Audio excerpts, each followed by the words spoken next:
Vous écoutez Radio Lomé, il est 12h30.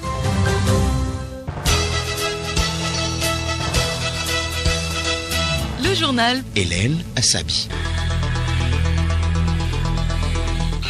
Mesdames et messieurs, bonjour et merci de nous suivre dans ce grand journal de la mi-journée. À la une de l'actualité ce vendredi, aucune femme ne doit mourir en donnant la vie. Le gouvernement togolais s'y attelle et ses efforts sont appuyés par le fonds français Muskoka. Une délégation de parlementaires français en mission d'évaluation du programme a échangé hier avec les députés togolais sur la mise en œuvre du projet. Le ministère de l'Action sociale évalue la mise en œuvre de ces plans d'action. Les activités sont soumises depuis ce matin à l'examen des différents acteurs. La situation sécuritaire en Centrafrique est au cœur d'un sommet des chefs d'État de la région des Grands Lacs ouvert ce vendredi en Angola. Parmi les sujets à l'ordre du jour, la désignation d'un médiateur. Et puis sport CHAN 2020, les éperviers locaux étaient hier au ministère des Sports et des Loisirs. De retour à Lomé, ils sont allés faire le point de leur participation au ministère. radiolomé.tg. Mesdames et messieurs, une fois encore, bonjour. Une délégation de parlementaires français en mission d'évaluation du programme Muskoka était hier à l'Assemblée nationale pour une séance de travail. Muskoka est un fonds français mis en œuvre au Togo depuis 8 ans. Il est destiné à lutter contre la mortalité et la morbidité maternelle, néonatale et infanto-juvénile. Édouard Sounou. Cette rencontre a permis à la délégation composée de parlementaires français et des représentants des agences onusiennes chargées d'exécution du fonds français, ainsi que la représentation nationale, de partager leurs appréhensions sur la mise en œuvre du programme dans notre pays. Ils ont également discuté des résultats obtenus et les attentes des députés togolais quant à la pérennisation de ces acquis. Chantal Yawat Djibori-Tchegan, présidente de l'Assemblée nationale. La mise en œuvre du fonds français Muskoka est l'illustration d'un cadre de partenariat novateur entre la coopération française et le système des Nations Unies, à savoir l'Organisation mondiale de la santé, l'ONU Femmes, le Fonds des Nations Unies pour l'enfance UNICEF et le Fonds des Nations Unies pour la population UNFPA. Le contexte particulier de la pandémie à coronavirus exacerbe les défis existants en matière de santé. C'est pourquoi des cadres de partenariat multi-acteurs, à l'instar du fonds Muskoka, sont plus que nécessaires de nos jours pour renforcer la résilience de nos populations. Je suis persuadée que la capitalisation des acquis du fonds Muskoka permettront de prendre durablement en compte d'autres préoccupations en lien avec la couverture sanitaire universelle au Togo. Pour la députée française Valérie Thomas, cette émission a permis aux élus du peuple de mesurer l'efficience des budgets qu'ils adoptent dans la réalisation de ce programme. On est ravis. On a pu mesurer que c'est un programme que nous adopterons chaque année avec encore plus d'enthousiasme parce qu'on a mesuré sur le terrain combien il était important. Et puis, il nous semblait extrêmement important d'échanger avec nos collègues parlementaires parce que ce travail interparlementaire est, à mon sens, un des travaux les plus essentiels pour la collaboration entre les différents pays, pour un échange de bonnes pratiques, pour aller vers une société du meilleur tous ensemble. La vision du président de la République étant qu'aucune femme ne doit mourir en donnant la vie, le fonds français Muskoka vient en appui à cet ambitieux programme. De son côté, le ministère de l'Action sociale, de la promotion de la femme et de l'alphabétisation s'exerce depuis ce matin à Lomé par visioconférence à évaluer l'efficacité de mise en œuvre de ces stratégies d'action au profit des populations vulnérables pour le compte de l'année 2020. Les travaux ont pour objectif d'analyser et de valider les résultats des différentes interventions durant cette année marquée par une crise sanitaire. Reportage Yacoubou Ahabou, Grâce Goto. V19 que cette revue annuelle se déroule à travers un atelier en mode virtuel. Le ministère soumet ses activités à l'appréciation de ses acteurs, partenaires techniques et financiers, ainsi que des représentants de la société civile. Il s'agit de s'assurer que des actions entreprises ont contribué efficacement à l'atteinte des résultats escomptés sur la base d'indicateurs prédéfinis. Malgré la crise sanitaire, le ministère a réalisé un taux d'exécution de 111,83%. Adjoville Olonyo Apedo, ministre de l'Action sociale, de la promotion de la femme et de l'alphabétisation. La revue annuelle du ministère a permis de faire le bilan des activités réalisées au cours de l'année 2020 et de se projeter sur l'année 2021. Les résultats globaux du plan de travail budget annuel 2020 ont été analysés et approuvés.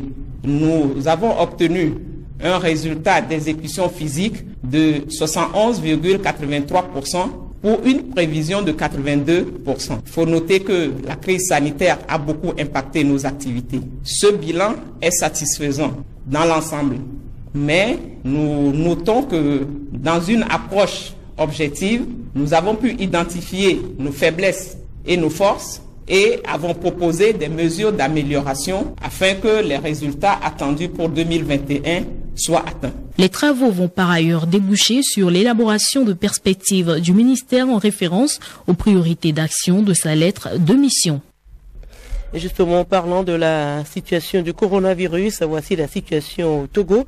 Selon les chiffres mis à jour hier, 28 janvier 2021 à 22h03, 52 des 912 personnes testées positives portent donc le nombre total des cas positifs à 4922. 30 guéris ont été enregistrés, portant le nombre total de patients guéris de Covid-19 à 4122. Le nombre de décès reste inchangé à 76 et le nombre de cas actifs est de 724. Un total de 203 994 tests de laboratoire ont été effectués sur toute l'étendue du territoire national. Écoutez Radio Lomé sur le web sur le www.radiolomé.tg. La commune du Golfe 1, soucieuse de ses paisibles populations, part en guerre contre l'insécurité et la criminalité dans sa juridiction. C'est à travers des échanges et débats autour d'une synergie d'action de riposte contre ce regain d'actes de criminalité depuis ce matin à Lomé. Milek Agboko. Ces derniers temps, des actes de violence et de criminalité sont commis contre les citoyens et parfois avec mort d'homme dans la commune Golfe 1. C'est justement pour trouver une solution à cette situation d'insécurité grandissante dans la dite commune que le maire Joseph Goumaro a initié ce vendredi cette rencontre de réflexion avec les responsables de la police, de la gendarmerie et les leaders communautaires de son ressort territorial.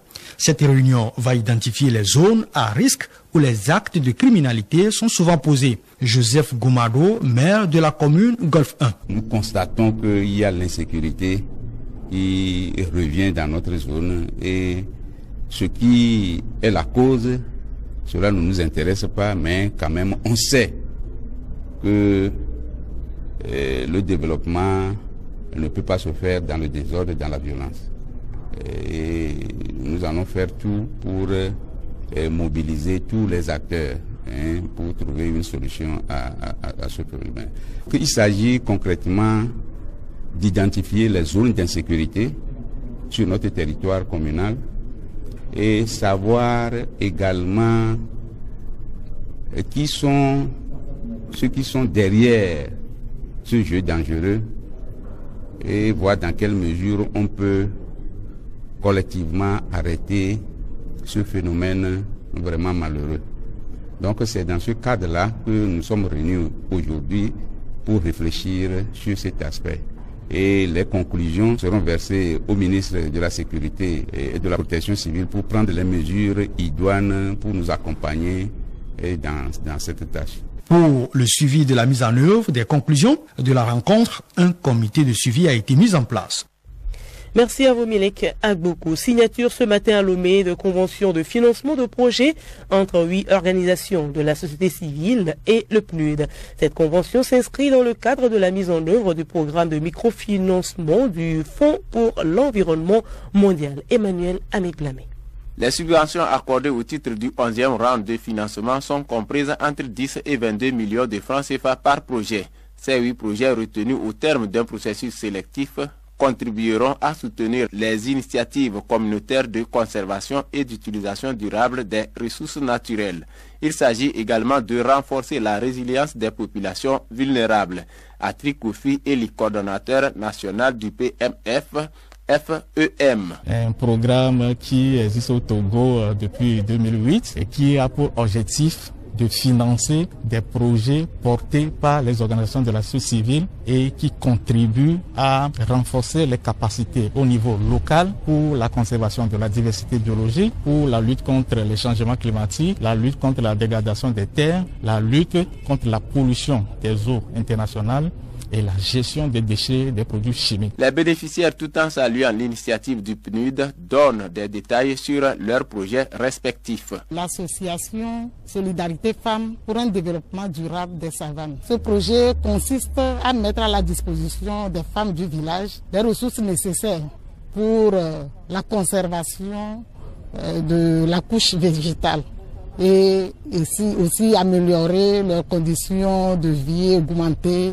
leurs revenus. L'ONG STAD, aujourd'hui, nous sommes heureux de faire partie des bénéficiaires et nous remercions infiniment le PNUD qui nous soutient sur ce projet qui permet non seulement d'appuyer ou d'apporter une solution concrète à la population de Lomé en termes d'assainissement et de gestion des déchets, de créer des emplois pour des personnes vulnérables. À ce jour, le programme a financé 112 projets pour un montant de plus d'1,7 milliard de francs CFA. Le journal Hélène Assabi. À l'étranger, le variant britannique a fait son apparition au Sénégal. C'est l'Institut de recherche en santé, de surveillance et épidémiologique qui l'a annoncé. Des cas de ce variant avaient déjà été confirmés en Gambie voisine et les autorités sanitaires appellent à la vigilance. Pour l'instant, un seul cas de variant britannique a été détecté sur un patient étranger résidant au Sénégal et désormais guéri. À ce jour, le Sénégal enregistre 614 décès liés au coronavirus. Covid-19 toujours, l'Union africaine accélère dans la course aux vaccins. Alors que la bataille fait rage sur la planète pour obtenir les vaccins anti-Covid, l'Union africaine affirme avoir sécurisé 400 millions de doses supplémentaires, ce qui porte à 670 millions le nombre de doses préachetées. Le continent espère recevoir ces vaccins dès le mois d'avril. L'Angola accueille ce vendredi un sommet de la conférence internationale sur la région des Grands Lacs qui regroupe les chefs d'État de la région. Principaux points à l'ordre du jour, la situation sécuritaire en Centrafrique, toujours en proie à une rébellion au lendemain de la réélection de Faustin Archange Touadéra. Solim Lemo.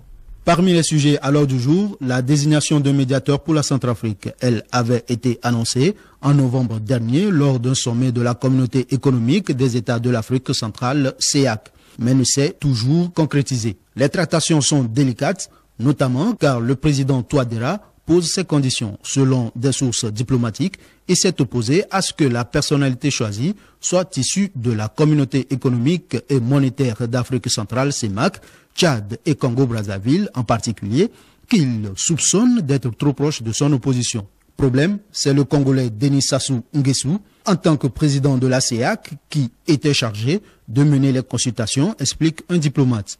Il se serait même volontiers proposé, selon cette source, entraînant un blocage. Récemment, c'est donc le président de la commission de la CEEAC, l'Angolais Gilberto da Piedade Verissimo, qui a repris le flambeau. D'où ce choix pour sortir de l'impasse de tenir un sommet sous l'égide de la conférence des pays des Grands Lacs que dirige actuellement son pays, l'Angola.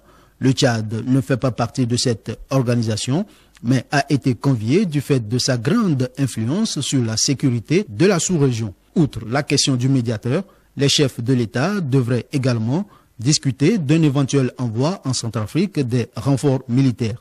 L'Angola et la RDC ont notamment été sollicités. Écoutez Radio Lomé sur le web sur le www.radiolomé.tg. Au menu de l'agenda culturel de cette semaine, du spectacle de contes de sortie de single, de la semaine culturelle béninoise, du colloque international de Lomé et de la comédie musicale. Geneviève Bougnon.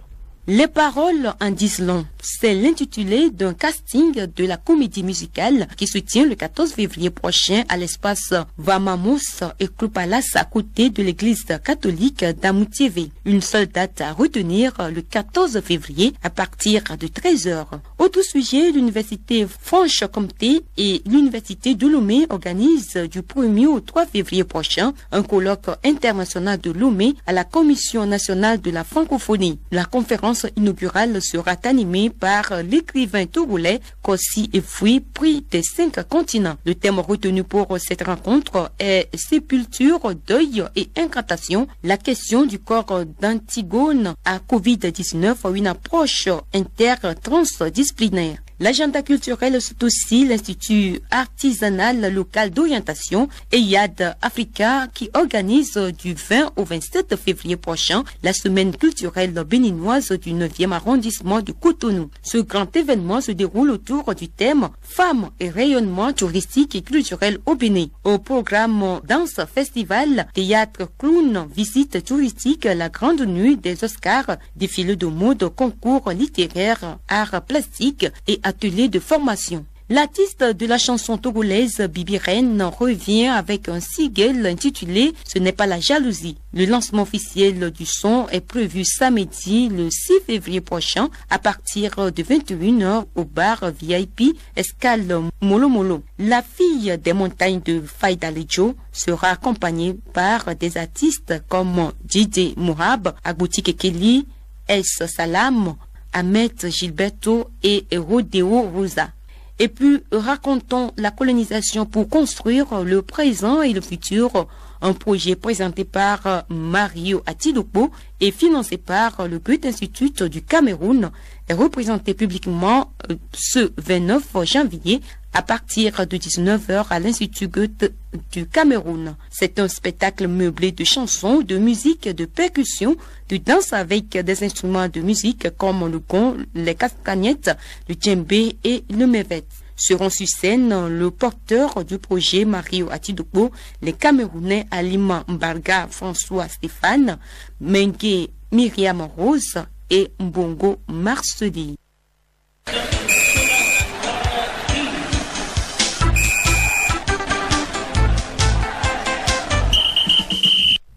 Sport football, reprise des championnats au Togo, la SOTR a fait sa rentrée des classes avec son nouvel entraîneur.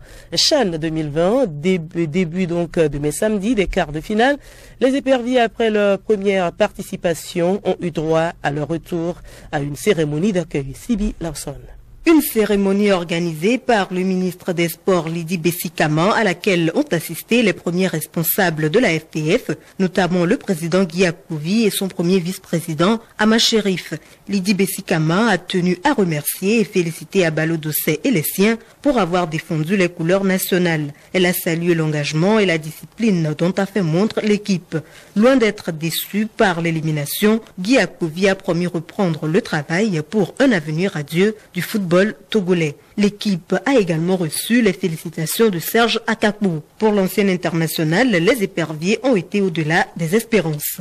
Et le CHAN se poursuit au Cameroun avec les quarts de finale qui démarrent demain samedi. Le Mali a rendez-vous avec le Congo à 16h à Yaoundé. La seconde rencontre opposera la RDC au Cameroun à 19h à Douala. Dimanche, le Maroc croisera la Zambie à 16h à Douala, tandis qu'à 19h à Limbé, Guinéens et Rwandais s'affronteront pour une place en demi-finale.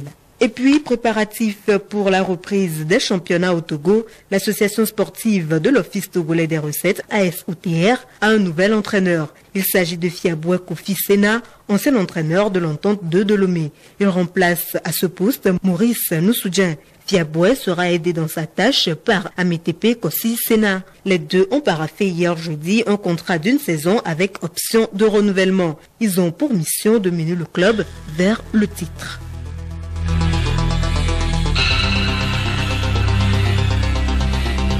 Voilà, nous sommes ainsi arrivés à la fin de ce journal. Merci de l'avoir suivi et bon après-midi à toutes et à tous.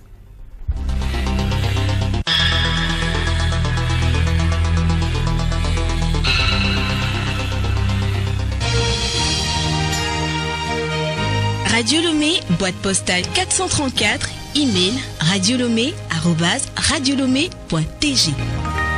radiolomé.tg